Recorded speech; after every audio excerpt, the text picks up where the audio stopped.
Baik Memang bang. besaran. Besar bang, Masya Allah. Chop Zilla, Masya Allah. Ui, macam baik ni. Bang, Assalamualaikum bang. Waalaikumsalam. Bang, Ya, Western bang Ya, Western Western. malam-malam bang Ui, Masya Allah. Baik ni bang.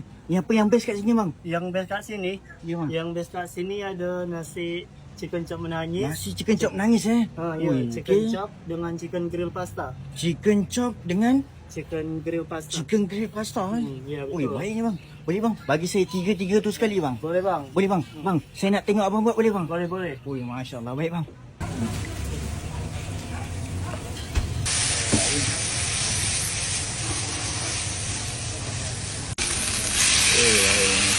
Ini chicken grill bang Ya.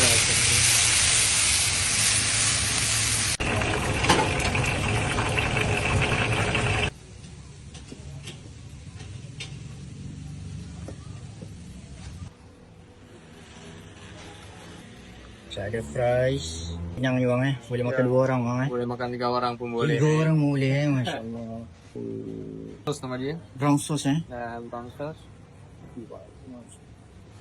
Baik. Masya Allah. Banjir ni bang. Iya. Ui, pekat ni Masya Allah. Wah. Ini nasi chicken chop menangis ni. Dia kenapa menangis? Sebab sambal dia pedas. Sambal dia pedas. Dan boleh bikin nangis pedas. Boleh bikin nangis Masya Allah. Macam ni bang Baik bang. Macam ni bang Macam ni berapa bang? Kalau macam ni berapa bang? Macam ni cuman RM16.90. RM16.90 bang Bang, kat mana dah dapat dia bang? Dekat mana ni bang? Di Tempat Top ni. Zilla sudah dapat dekat Cun-Cun Corner. Chop Zilla dekat Cun-Cun Corner bang Ya. Cun-Cun Corner setapak Setapak Setapak. Jalan Cualai.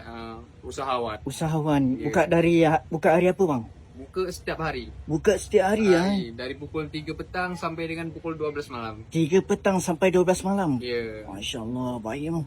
Bang, terima kasih bang. Saya makan dulu bang Okey, boleh abang, boleh.